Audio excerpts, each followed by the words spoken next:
Hey everybody, welcome to another edition of We Talk Photo. I'm one of your hosts, John Peterson, and with me is Jack Graham from the great state of Tennessee.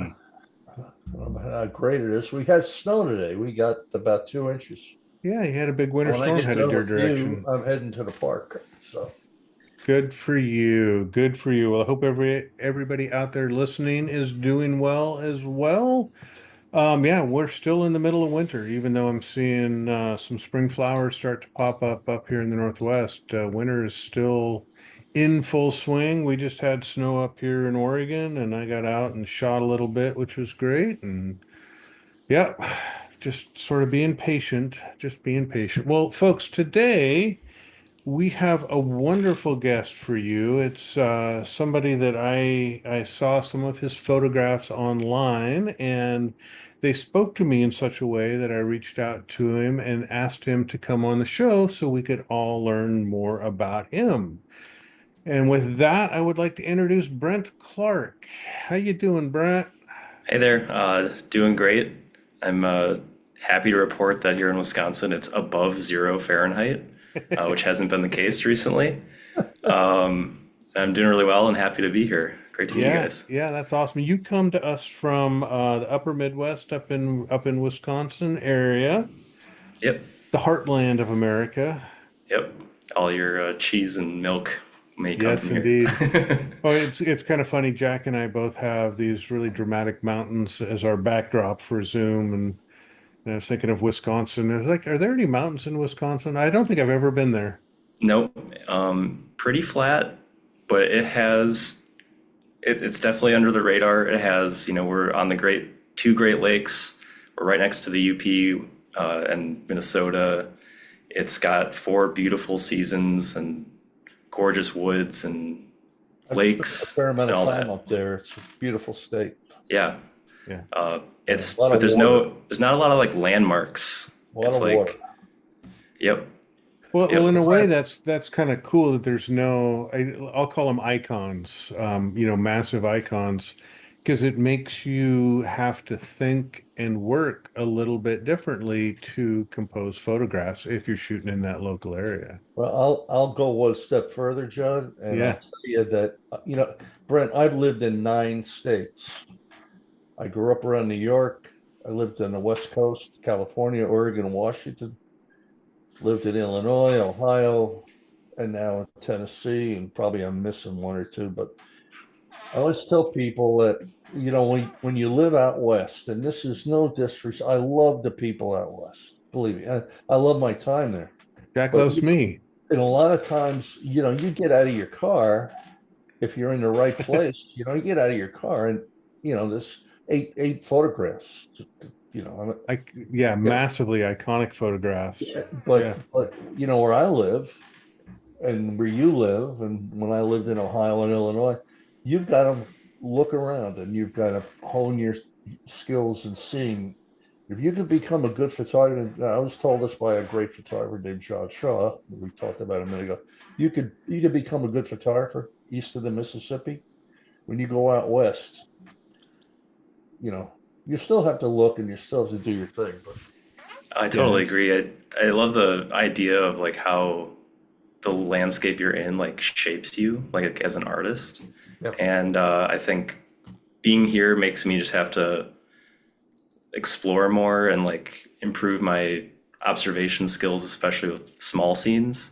And then you're totally right. Like I love to go out west. I go to the Southwest a lot in particular, and I bring my hard-earned skills from the Midwest yep, to these extremely beautiful places. And I would like to think that that helps my artwork be a little it more does. personal, perhaps, or It It does unique. for does. sure. Learning how to see is a critical skill, and I think you develop that more in environments that are less target rich, like to Jack's point out here in the Northwest. I mean, it's waterfalls and mountains everywhere you turn, and it's easy to just turn around and point your camera at something and ooh, a pretty picture. Mhm. Peters is chicken to come out here. I Yeah, keep I know. inviting, Yeah, I I can't keep work out inviting there. me. Doesn't show up yet because He's gonna have to work when he gets here. I know. Well, so Brent, let's have you give a little bit longer introduction of yourself to the listeners. We know you're in Wisconsin, but are you a full-time photographer, amateur? Yeah, sure thing. I'm a full-time amateur, I like to say. I have a different job um, at the university here that pays me all my money, and then I spend most of the rest of my time on photography or music. That's another thing. I've You spend all been, your time spending your money. yeah, exactly. um, I earned it. I've been doing this. I've been doing photography for 13 years now, so I'm relatively new to it compared to you guys. But I've taken a couple photos in my time now. That's a lot of years. Yeah, it started. I never really touched the camera seriously until I was an adult. I know a lot of people started, in a high school class or something, but I never did. As a kid, I was really into Boy Scouts. I did about all you could do there, and I was also super enamored with computers and technology and stuff. So I feel like when I started digital photography as an adult, it all came really naturally. Like I'm used to camping and outdoor skills. I'm used to using software, things like and like fidgeting with digital devices. So I feel like uh, my childhood really prepared me for nature photography, just kind of being coming natural. Um, Another fun fact, I guess, my wife and I are trying to visit all of the United States national parks. I've been to 40 of 63 now. Wow, So that's that's been pretty good. it's been a fun quest. And yeah, overall, I would say I kind of followed a similar path to a lot of people in that I started mostly shooting grand landscapes. This was like 2012, 2013, where like huge dramatic landscapes with like near far compositions and like really dark, moody stuff was like really popular. So like that's what first attracted my eye. But slowly over time, I really became enamored with like intimate and like abstract stuff. And today I would say I try to do all of it, but I mostly do like intimate, quiet work is like my favorite. And that's really what caught my eye, Brent, when I was looking at your photographs was the intimate scenes, the smaller scenes. I mean, grand landscapes, I don't want to say that they're easy. They're really a lot of They're hard really work. hard. Yeah. But the intimate scenes show to me more of an insight into the photographer because it's your vision to see this little patch of land or this little feature and then build a composition around that. And that requires care, consideration, thought, quietness, slowing down, all of these things. And that means that tells me when I see photographs like that, that the photographer has applied, care and consideration and their craft into photographs. And so that's what brought me to you initially Mhm. in finding you online is your intimate landscapes. And Thanks. I want to be really careful and not like denigrate people that prefer grand landscapes because they do no, require a lot of skill and oh, consideration. I really think it's like a personality thing. And so there's no like right or wrong answer. It's just like what suits you the best. I yeah. found that like when I focus on like the experience of being in nature and being creative itself. And I think some people are more like thrill seeking than me, and they might like, running around with like crazy, like fast moving conditions, like Kevin in a McNeil. hailstorm or whatever. Sure. And that's awesome. I'm more of a chill guy that like takes it slow and is like considered and like I'll rush around when the moment calls for it, but I'm more of a just like wander around and see what I see kind of person. And then like the art that comes out of me naturally is more intimate. So it's not like one's better or anything. It's just like it's all about being an artist is all about figuring out you yourself and your personality and then stuff comes out.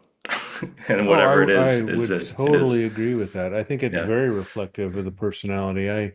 I tend to prefer simpler scenes and smaller intimate scenes. For me, I think it helps me communicate and tell stories or convey emotions a little bit differently than when shooting grand landscapes. Hmm. I like them both, but I like to show, this sounds a little egotistical maybe, but I also like to show off my vision because it's these Hmm. intimate scenes that are a reflection of how I see the world. Yeah, I think it's easier to be more personal the smaller you get. There's just like, a wide angle lens has a wider field of view, of course, and that means that there's kind of less, if you're standing in one place, there's less like variation in the view that you see. The longer the lens you get, the closer you look at things, the more just like the more places you can point your camera in Hmm. front of you. So Yeah. therefore, that it forces you to hone in on like what you think is interesting, and most likely that'll be different from someone else. And I love that too. Yeah, yeah, I agree. I think the other thing too, going back to personality, was I often use the analogy that my photography is visual communication instead of oral communication, Hmm. and we all have a choice of how many words we use when we communicate, and that's why I believe it or not, not from this podcast, but I tend to be a little bit quieter and I don't choose a lot of words. And so I like my photography to sort of reflect that, where I'm just using each visual element in a photograph is in essence a word. Mm. And so the more words that are in a grand landscape versus very few words in an intimate shot. Mm. And that's sort of my kind of other analogy. I like that analogy. We may be kindred spirits because I'm a pretty quiet person as well. I'm on a podcast, so I need to speak, and I just drank a bunch of caffeine, so that Ooh, helps. good for you. But but normally I'm pretty quiet. Yeah, I'm gonna think about that. My mind immediately went to like, if a photo is a word, then a collection of photos is like a paragraph or a story. Um, that just came to mind, and Yeah, I'm yeah, gonna think yeah. about it more. Well, I often look at, like all of the elements in a photograph, the tree, the mountain, the sky, the texture, the rocks, all of those things are individual words that make up a chapter. Hmm. And so one photograph could be a chapter, and then a collection of photographs might be a book. Yeah, But how many very cool. words you use in that chapter is sort of, Well, John, we teach this. I mean, yeah, we teach people not to try to write the encyclopedia in a yeah, photograph. And that, someone taught me that. David Middleton taught me that. And, yeah. you know, uh, it's a lot easier for a viewer to interpret their view of whatever they're looking at. And I don't care whether it's a painting or it's whatever, if it's simple. And when people do our workshops, by the end of 3.5 days, they're sick and tired of hearing slow down and simplify. Mm. People say, well, I need to get, my camera's 10 years old. And, he says, well, save your money. Just slow down and simplify, and your camera's going to work fine. Yeah. No, I like that. which kind of leads into, well, I did want to touch on light real quick with you, Brent. I Mm. think that so folks, I would encourage you to go to Brent's website and take a look at his images. I'll put a link up on our webpage, but his website is brentgoesoutside.de. It's brentgoesoutside.de. You can Oh, also just go to brentgoesoutside.com and it'll send you there. So it'll send you over there. So just yeah. Brent goes outside. Just remember that. And there's some really fantastic use of light in a lot of your photographs. And I'm looking at one. Thank you. it looks like kind of the canyons of Utah, and there's an illuminated tree, dark canyons in the foreground, illuminated tree in the background, and it Hmm. just jumps off the page. And Yeah, spotlights on the sand dunes. I mean, there's a way that you see and interpret the light that it seems to be an important part of your compositions. 100%. Thanks for noticing that. I like to say that like primarily what I do is look for light. Like the light tells me what to do, and I like many kinds of light. Spotlighting, reflected light, soft light, direct, even harsh light sometimes. And I feel like when I'm in the field, I do care about the subjects, but the thing that attracts me to a scene is the light. So it's almost like an abstract way of seeing where I'm just looking for like something interesting. Um, and then I compose around that. I hate to burst your bubble, but you're not alone because Yeah, of course. accomplished photographers, people who have, you know, that do much better work, certainly that I do, and anybody does better work than John. Yeah, of course. But no, seriously, we teach this too. When we run around doing our workshop, we're going to be in the Four Corners area here in 60 days. And when we're down there, we run around looking for light. And when we find good light, then we go, okay, the light's great here. What can we do? What's the So subject? Yeah. I mean, Yeah. it's nothing you figured out. You figured Yeah. it out correctly, but this is the way to become a great artist is to find good light. Well, I should say I was taught. I didn't figure it out on my own. But there's stuff you could do in average light too if you know how to deal with it, and just Yeah, I mean, but having the light, man, it's it's having the number best one. ingredients to cook with. Well, it is, and I think for me, I find myself, I don't really, I think you touched on it a little bit, Brent. I don't necessarily go out looking for subjects. I go out looking for qualities, pattern, Mm. shape, texture, color, light, Hmm. then figure out, well, what's the subject if I find something interesting? Yeah, the subject is almost becomes like an afterthought, which is like Yeah, really, it's not how I started for yeah. sure. I Oh, think no. most people start thinking about the subject, but Right. We look at things. I mean, that's how we yeah, see things instead of seeing concepts. But as we develop as photographers, we start to think and see more in a conceptual way. And yeah, I just see the world in pattern shapes, textures, and colors now, not as things. I love that. And it's one of my favorite things about photography is like I can walk around anywhere, even in the middle of a city, and like be entertained because you can always find like cool light anywhere. One of the things that really irritates John and I is when we have a group and people say, "Oh man, this is so great. We're here and there's so much to photograph." And man, you don't have to. There's stuff to photograph within 100 yards of your house. Yeah. You just have to look. You don't Yeah. have to fly all the way to Oregon or all the way to Tennessee or all the way to Wisconsin. Yep. Folks, it's there. Just get out and do it. Listen to Brent. He's got it. Mm-hmm. Yep. Mm-hmm. Make a good workshop leader. Oh, thanks.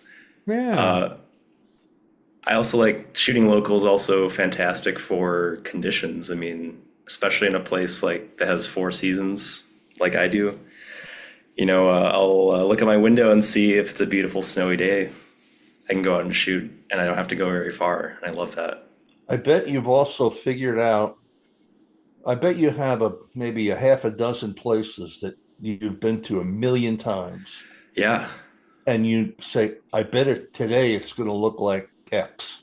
Yep. If And there's like a gloriously like foggy day, say like the snow is melting and it's foggy, I'm like, I got a spot. Like my favorite spot that's foggy by the river is amazing. I almost feel bad sometimes. I don't like. There's so many places I need to check out more, but there's something to be said about revisiting spots too and correct. developing a relationship with them and like just seeing them change over time is wonderful too. At Yeah. the end of the day, just get out as much as you can and go anywhere, I think Yeah. is the best advice. Well, can I drill into a word you just used there, Brent, and Yeah. see your thoughts on it?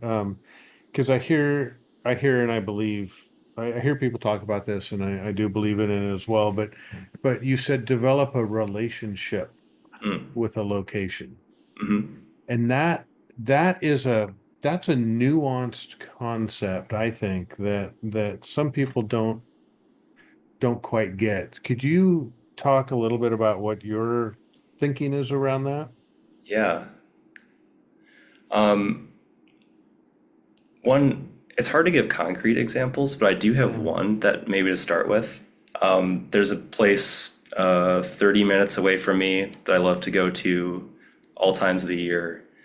And one time when I went, I noticed a tree had fallen, and it looked like it was hit by lightning because it had like scorch marks where the tree like bent, like broke over. And it looked cool, so I photographed it.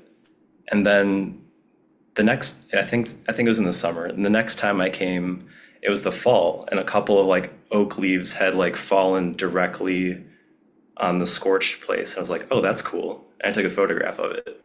And then I came back like in the winter, and there were still some leaves, but then like some little snow bits had fallen and landed on it. I'm like, that's cool. And I took a photo.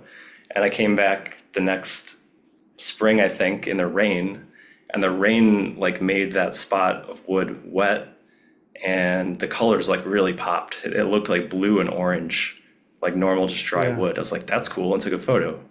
So like that's just like one tiny example of seeing something I thought was interesting change over time.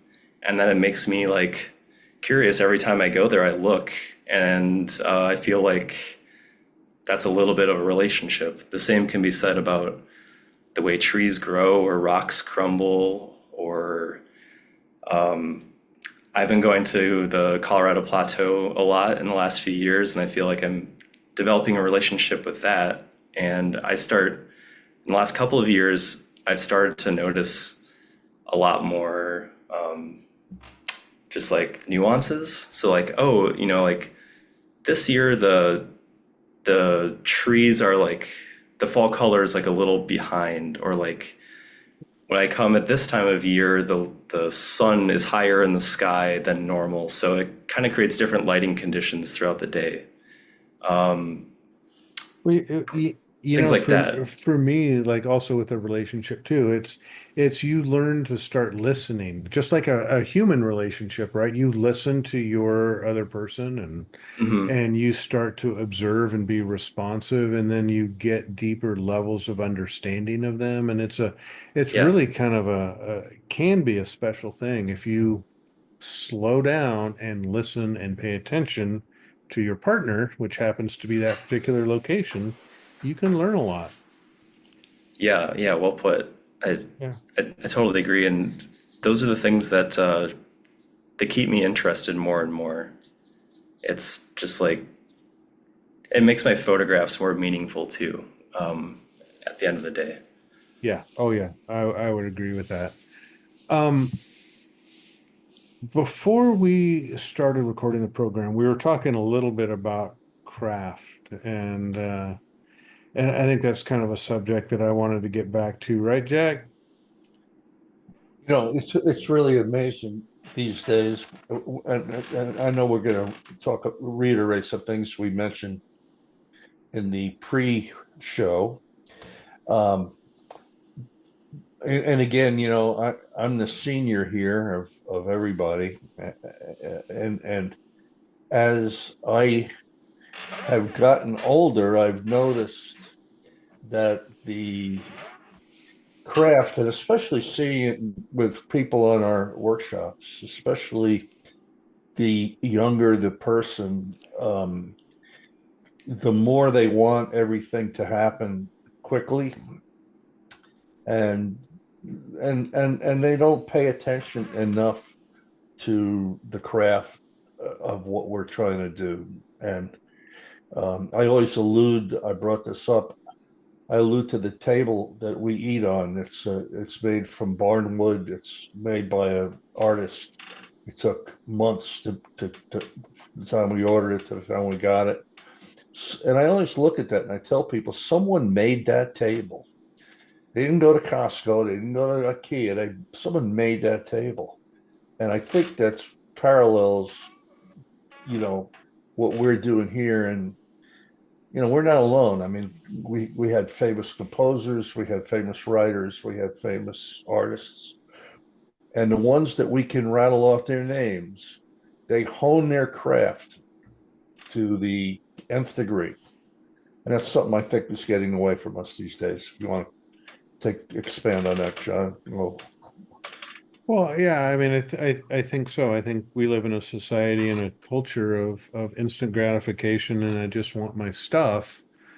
Um, and the craft of developing our craft and learning the mastery of our craft, not just technical mastery of our tools, but the mastery of art and artistry and seeing in such a way. I think that's somewhat being lost. And so for those that do still practice that, I think you stand out from the crowd of people that just want trophy shots and pretty pictures.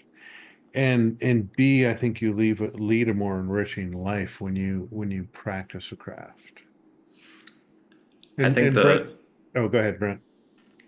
I really like that you mentioned it enriches your life. Like maybe from the outside, when someone looks at a craftsman, they think like, wow, the stuff they make is amazing. I wish I could just make amazing stuff like them too. Right. But at least the longer that I do this, the things I make, I mean, they're a byproduct of the enriched life that I am trying to live. Like I find making high quality things, being a craftsman is just like fulfilling in itself. I think autotelic is the word. Yeah. And that's what I would love to scream from the mountaintop is that like just make high quality things because it feels great. It gives your life like meaning and purpose, in my opinion. And I couldn't agree more that the way things seem to have gone is just faster, more and more. And I feel like I'm almost like raging against the machine Uh-huh. by going slow and trying to make things really good. I just prefer that. Yeah, Jack started saying this a few years ago, and I finally caught up to him a little bit with the the actual photograph is a really nice byproduct of the experience. And so the photographs aren't nearly as important to us as they used to be. It's more about the experience of practicing this craft and being out in these locations and the people we meet and sort of living this creative lifestyle. Photographs are great, but how many thousands of great photographs do we need? Yeah, Thank you for the compliment, John, but I'm going to tell you I didn't figure that out. And I'm going to tell you how I figured it out. yeah, And Brent will relate to this. So Guy Tal and I are teaching a workshop at the Eastern Sierra. It's got to be 15 years ago. Maybe, well, I don't even know. And so I've got the group. Actually, no, it was the day before the workshop started, and we're out at Lundy Canyon, and I'm doing my thing, and he's walking along, looking up in the sky, and I'm going, what's he seeing? What's he doing? He's just walking around. The camera's like in his pocket almost. I said, "Guy, what are you doing?" And he goes, "I'm just looking around." I said, "Well, there's a nice shot over here." He goes, "Yeah, yeah, yeah." And what he was saying is that he was just enjoying being where he was. And we talked about this, he and I at length, many times. And I learned it from him. And I said, this is a thinker. This is someone who gets it. And I need to like start not being so impetuous and, you know, enjoying Ex- life. And if you get a photograph, God bless you. It's great. Experience first, for Yeah. sure. yeah, yeah. I'll, I, Oh, go ahead. I will say, I I think about how a lot of people say like they don't their experience first. They like don't even take their camera out of their bag until they see something.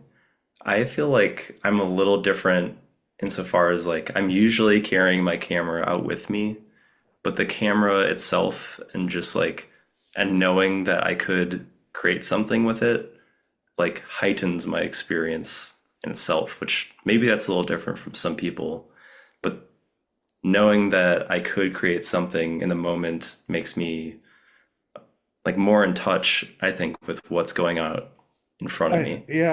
I would, I'll say that just to sort of generalize a little bit of that too, Brent, I'll say that we see differently when we have a camera in our hands Yeah, versus when it's on our back. I mean, if I'm walking around carrying a camera, I literally, my visual system will work differently because I feel like I could be taking a picture at any time. So I see, I think, a little bit more creatively. I think so too. And I like to be able to put a rectangle around something pretty quickly to see if it'll make a photograph. So it's like I am it does look like I'm hunting for photographs because I'm like carrying my camera, but I still feel like I'm seeking the experience, but the two are intertwined for me. Mm-hmm. Mm-hmm. I think the caveat I will say to those folks listening is we do feel it when we're carrying our cameras, we feel a pressure to use it to snap Mm, pictures. hmm. And sometimes if you don't approach that with some restraint, you'll end up taking just a bunch of horrible photographs that you have to throw out. I mean, you may find some winners in there, but oftentimes, people just start getting snap happy and I take a lot of horrible photographs. yeah, well, I'm not Uh, saying it's not a bad thing, but I think at least my philosophy is yeah. practicing my craft a little bit is being a little bit pickier with when I actually press that shutter button, making Mm. sure that I did my due diligence to compose properly. Yeah, I hear that. I feel like I should take less photos, but I do take a ton of photos. I think the difference is that I don't feel bad at all if they're garbage. And I'll delete them and like that's totally fine. I feel like each click of the shutter is a learning experience for me. So it's like I don't mind taking a lot of photos and part of it is like I don't totally trust I have a split personality. There's post-processing Brent and there's field Brent. And like I don't totally trust myself to know what will be the best thing in the field. So I try a lot of things and then I figure it out later. Hmm. We may just have different styles, but just some Well, no, insight into how no, I you're go right. about You're it. I right. bet you if you come back here in 5 or 10 years, you're going to learn to trust yourself. Yeah. One of these years.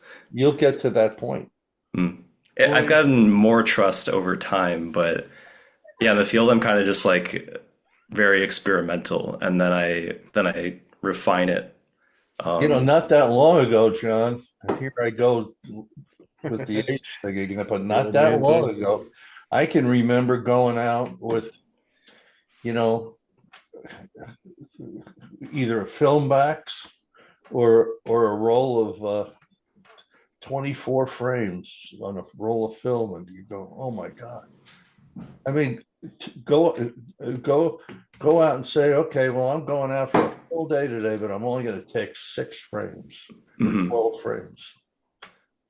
That'd be a great exercise. Be great exercise. Oh, Make for them count. sure.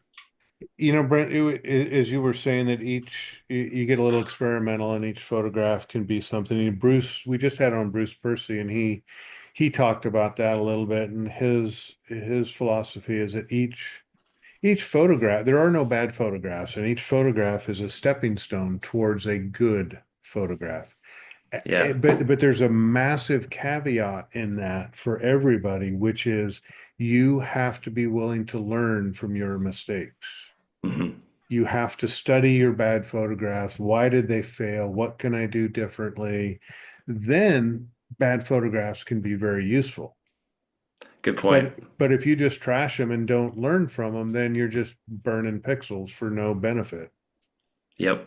It's all a learning experience. It's very Hmm. hard for humans to be tough on themselves. It's hard to do self-evaluation. Forget photography, just evaluate your own life. It's hard. And so, you come home with, a couple hundred images and you put them up in on the computer and you look at them and, it's hard to say this one's why did I do this? It's really hard to do that. And it's important to get to that point, like It's a John said. great skill to develop. Yeah. Yeah. Self-critique. It's So, essential. oh, Oh, I think the toughest part is like it's kind of an ego thing. It's like you don't you're afraid of like making something bad because that may reflect on you as a person. Like I made a bad thing, so I'm a bad person. But the absolutely crucial thing is being okay with making bad things.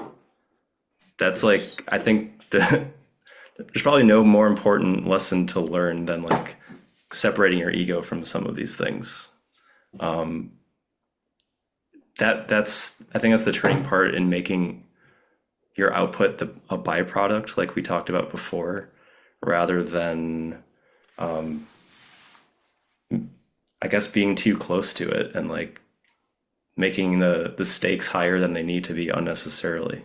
Hmm. I mean, we put a lot of pressure on ourselves to succeed. Society puts that pressure on us. We always have to succeed.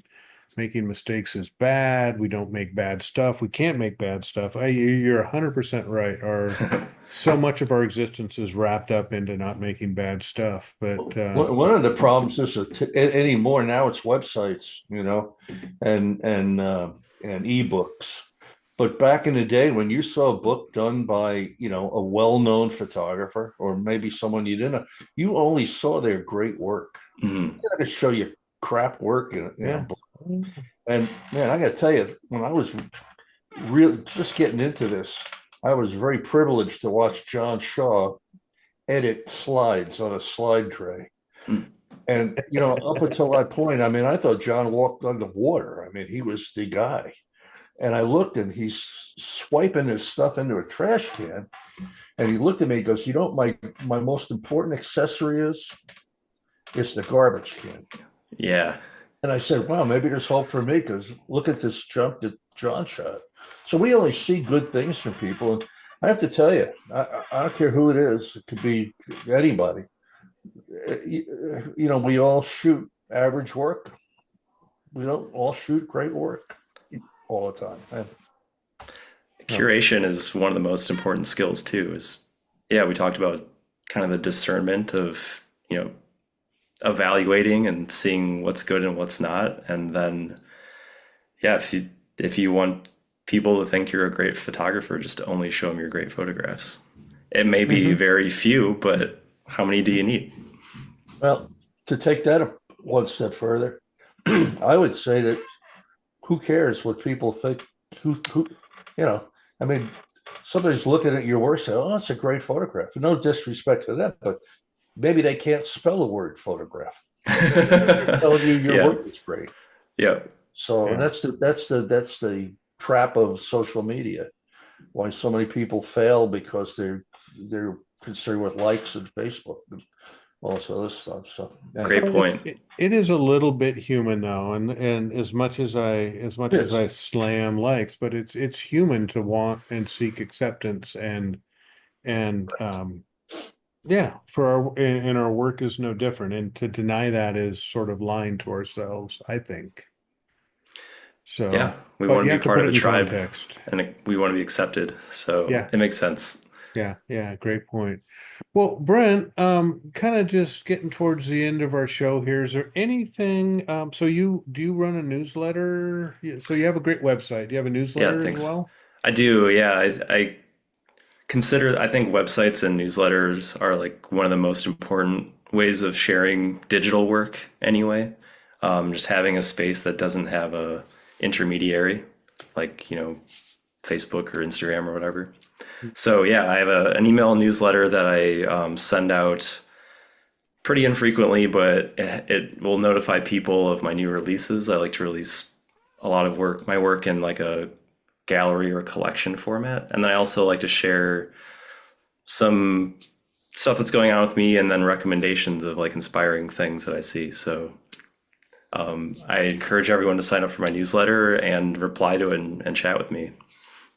Awesome. Awesome. Yeah, I totally agree with the little bit more direct connection with people. I think it's more fulfilling for them as well as for us. And getting to know photographers or getting to know artists, especially folks such as yourselves that are thinkers.